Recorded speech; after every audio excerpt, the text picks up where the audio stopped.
தமிழ்நாடு நிதிநிலை அறிக்கை 2025-2026 எல்லாருக்கும் எல்லாம். ஈரோடு அரசு மருத்துவமனை பின்புறம் 67 கோடி ரூபாய் மதிப்பீட்டில் கட்டப்பட்ட தந்தை பெரியார் பல்நோக்கு உயர் சிறப்பு மருத்துவமனையை முதலமைச்சர் மு.க. ஸ்டாலின் காணொலி மூலம் தொடங்கி வைத்தார். இந்த மருத்துவமனையில் இருதயம், மூளை, நரம்பியல், சிறுநீரகம், இரத்த நாளங்கள் உள்ளிட்டவைகளுக்கு தனித்தனியாக துறைகளும் அறுவை சிகிச்சை மேற்கொள்ள தேவையான அனைத்து வசதிகளும் உள்ளன.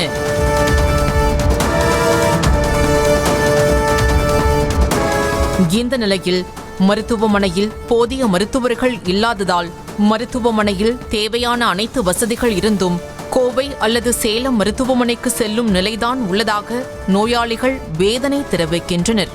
பல கோடி ரூபாய் மதிப்பீட்டில் கட்டப்பட்ட மருத்துவமனையில் ஏன் முறையாக மருத்துவர்களை நியமிக்கவில்லை எனவும் கேள்வி எழுப்பியுள்ளனர். இருதய சிகிச்சைக்கோ, மூளை நரம்பியல் சிகிச்சைக்கோ, மற்ற அந்த முக்கியமான ஒரு இதுக்கெல்லாம் அவசர சிகிச்சை பிரிவிலிருந்து போனோம்னா அங்கே எதுவுமே இல்லைங்க.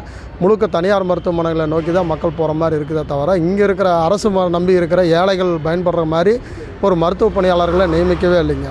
குறிப்பாக நோயாளிகள் இருதய சிகிச்சைக்கு அதிக அளவு வருவதாகவும் இதனால் இருதய மருத்துவரை நியமிக்க வேண்டும் என கோரிக்கை விடுத்துள்ளனர். அதேபோல் சிறுநீரக பிரச்சினைக்கு தீர்வு காண மருத்துவ வசதிகள் இருந்தும் மருத்துவர்கள் இல்லாததால் சிகிச்சை பெற முடியாமல் உள்ள நிலை நீடித்து வருவதாக வேதனை தெரிவித்தனர்.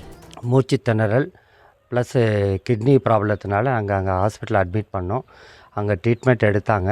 பட் 2 ட்ரீட்மெண்ட் டயாலிசிஸ் ப்ளஸ் மூச்சு திணறல் 2 அட் அ டைமில் எடுக்கக்கூடிய வசதி இல்லைன்ற காரணத்தினால தம்பி சேலம் ஜிஹெச்சுக்கு தள்ளப்பட்டது. அப்போ மருத்துவர் ஏன் தள்ளுறீங்கன்னு சொல்லி கேட்கும்போது அங்கே இப்போ போதுமான வசதி இந்த ஹாஸ்பிட்டலில் இல்லை. கிட்னிக்கு ஸ்பெஷலாக எடுத்து ட்ரீட்மெண்ட் பண்ணக்கூடிய டாக்டரும் இங்கே இல்லைன்னு சொல்லி அங்கே தள்ளப்பட்டது. அங்கே போய் ஜிஹெச்சுக்கு கொண்டு போனால் சேலம் ஜிஹெச்சு போய் ட்ரீட்மெண்ட் பார்த்தாங்க. பட் ஃபெயிலியர் ஆகி தம்பி இறந்துட்டாப்புல. இந்த விவகாரம் தொடர்பாக ஈரோடு அரசு தலைமை மருத்துவமனை சூப்பரண்ட் மருத்துவர் வெங்கடேசனிடம் நமது செய்தியாளர் விளக்கம் கேட்டபோது இருதய சிகிச்சைக்கு மருத்துவர்கள் இருப்பதாகவும் ஆஞ்சியோ, பைபாஸ் அறுவை சிகிச்சைக்கு வெளியே செல்ல வேண்டிய நிலை உள்ளதாக தெரிவித்தார். அடுத்து இந்த ஹார்ட் சர்ஜரிக்கு சேலம் தான் போகணும் அப்படின்ற மாதிரி சொல்லியிருக்காங்க. ஏஞ்சியோபிளாஸ்டி இந்த மாதிரி பண்ற மாதிரிலாம் அது நமக்கு அந்த ட்ரீட்மெண்ட் இங்கே பண்ண முடியாது. அது அங்கே தான் முடியும். சரி சார், இந்த சிறுநீரக அறுவை சிகிச்சை கூட வெளியில தான் போகிற மாதிரி சூழ்நிலை இருக்காங்க.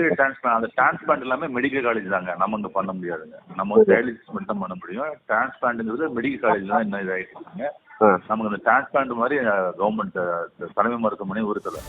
மேலும் மூளை நரம்பியல் அறுவை சிகிச்சை பிரிவுகளுக்கு இன்னும் மருத்துவர்கள் பணியமர்த்தப்படவில்லை என்றும் விரைவில் அனைத்து பணிகளுக்கும் மருத்துவர்கள் நியமிக்கப்படுவார்கள் என கூறினார். நரம்பியல் மருத்துவம் தான் எங்களுக்கு வேகண்டா இருக்குங்க. அது ரத்த நாளங்கள் அதெல்லாம் வரலங்க. யாரும் நாங்கள் ஆரம்பிச்சோம். போஸ்டிங் ஒதுக்கப்படலைங்க. போஸ்டிங் இருக்குதுங்க. யாரும் எடுக்கல. எடுத்தாலும் வருவாங்க. யாரும் வரல. இரத்த நாளங்கள் அறுவை சிகிச்சை பிரிவிற்கு தற்போது மருத்துவர் படித்துக் கொண்டிருப்பதாகவும் அடுத்த ஆண்டு கண்டிப்பாக சேர்ந்து விடுவார் என்றும் விளக்கத்தில் குறிப்பிட்டார். ரத்த நாணயங்கள் அது ஆக்சுவலா இல்லைங்க. யார் ஈரோடு படிச்சுட்டு இருந்தாலும் எடுப்பாங்க. அதுக்கு ஒருத்தர் படிச்சுட்டு இருக்கிறாரு. அடுத்த வருஷம் முடிப்பார். அவர் வந்துடுவார். கண்டிப்பா ஈரோடு தான் இருப்பார். இந்த விவகாரம் தொடர்பாக சுகாதாரத்துறை அதிகாரிகள் மருத்துவமனைக்கு நேரில் சென்று ஆய்வு மேற்கொண்டு உரிய நடவடிக்கை எடுக்க வேண்டும் என்பதே ஈரோடு மாவட்ட மக்களின் கோரிக்கையாக உள்ளது. தமிழ்நாடு நிதிநிலை அறிக்கை 2025-2026 எல்லாருக்கும் எல்லாம்.